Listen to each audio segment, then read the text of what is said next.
लोकसभा चुनाव में पहले जनपद सिद्धार्थनगर में कांग्रेस पार्टी को उस वक्त तगड़ा झटका लगा जब पार्टी के राष्ट्रीय सचिव रहे लोकसभा डुमरियागंज के कदावर नेता सच्चिदानंद पांडे ने पार्टी छोड़कर भाजपा का दामन थाम लिया।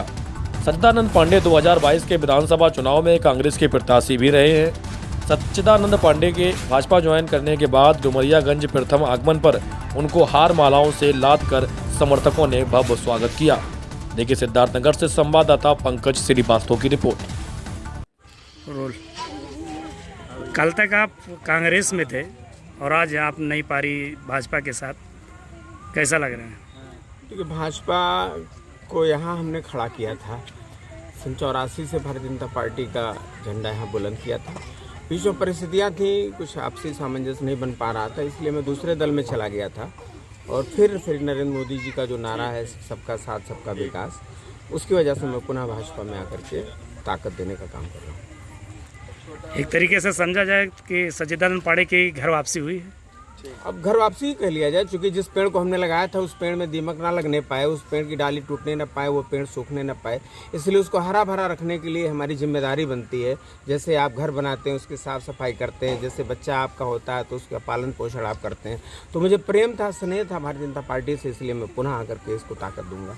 अभी आपने एक कांग्रेस पार्टी की सेवा की है, ऐसा क्या लगा कि आपको कांग्रेस छोड़ कर बीजेपी में आना पड़ा? देखिए, कांग्रेस पार्टी अपने मुद्दों से भटक गई।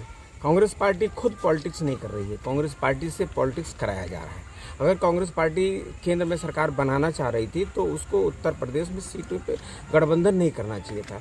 गठबंधन करके कांग्रेस पार्टी ने अपने आप को समाप्त करने का रास्ता पुनः तय कर लिया। जैसे 17 में गठबंधन किया था, वैसे फिर कांग्रेस पार्टी ने अपने आप को समाप्त करने का एक रास्ता तय कर लिया है। गठबंधन कांग्रेस के लिए जरूरी नहीं था। देश का इंटेलेक्चुअल, देश का बुद्धिजीवी चाहता था कि कांग्रेस पार्टी को हम ताकत दें, लेकिन कांग्रेस पार्टी ने पीडीए के चक्कर में आकर के अपने आप को खत्म कर लिया।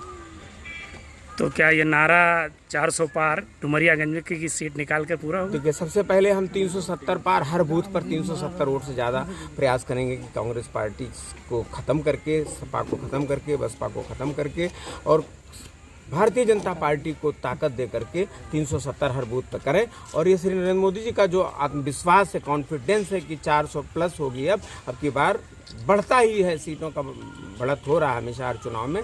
इस बार 400 पार भारतीय जनता पार्टी पाएगी और फिर से केंद्र में सरकार बनाएगी।